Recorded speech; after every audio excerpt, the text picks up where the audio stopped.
kita melihat kembali ke pertengahan pertama ya, yang di 2020 kemarin, kita memang melakukan satu strategi di mana kita mencoba untuk menjaga profitability kita supaya kita tetap di zona hijau ya. Jadi kita hanya memproses kadar-kadar yang cukup tinggi. Tapi melihat di bulan Juli 2020 harga komoditi sudah kembali naik seperti di 2019, kita akan fokuskan kembali untuk memproses lebih besar lagi kapasitas kita supaya kita bisa tetap mencapai target tahunan kita untuk tahun 2020. Jadi karena kan batuan kita itu kan memang memproses dua jenis material yang berbeda, yaitu satu adalah timah hitam dan yang satu lagi adalah seng.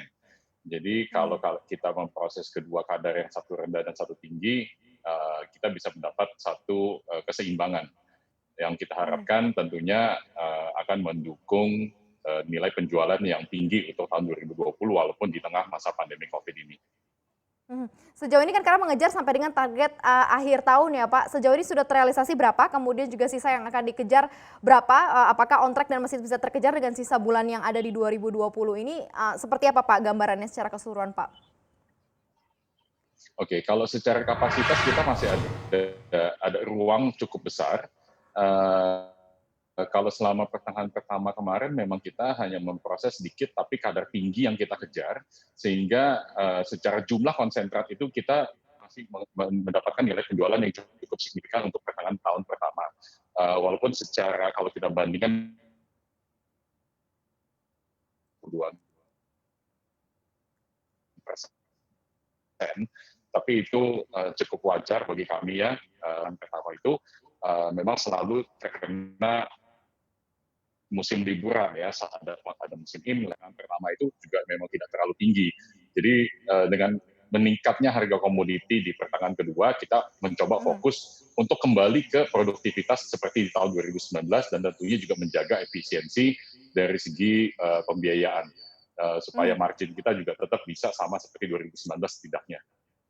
Oke, kalau dari sisi harga sendiri seperti apa sih Pak yang dibentuk untuk khususnya seng dan juga timbal? Karena kan kalau kita tahu fluktuasi harga komoditas cukup lumayan ketat sekali begitu besar up and down-nya begitu ya terjadi di beberapa komoditi begitu ya, beberapa penambangan begitu misalnya seperti batu bara, nikel dan lain-lain. Nah, kalau untuk kasus di seng dan juga timbal sendiri seperti apa Pak Hendra?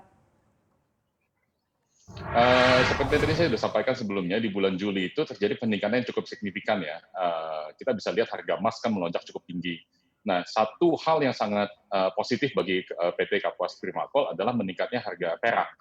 Karena perlu diingat, kita memang cuma memproses timah hitam dan seng, tapi perak merupakan mineral bawaan yang mengikuti timah hitam.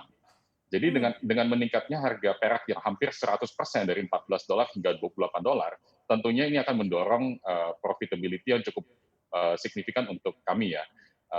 Dan kita juga melihat harga timah hitam waktu selama pertengahan pertama 1.900 di tahun 2019-an, sempat turun ya sampai 1.600, tapi sekarang sudah kembali lagi di 1.900. Nah kalau untuk harga zincnya sendiri, di 2019 sekitar 2.300, 2.400, sempat turun sampai 1.800, 1.900, tapi hari ini sudah kembali normal lagi di 2.450.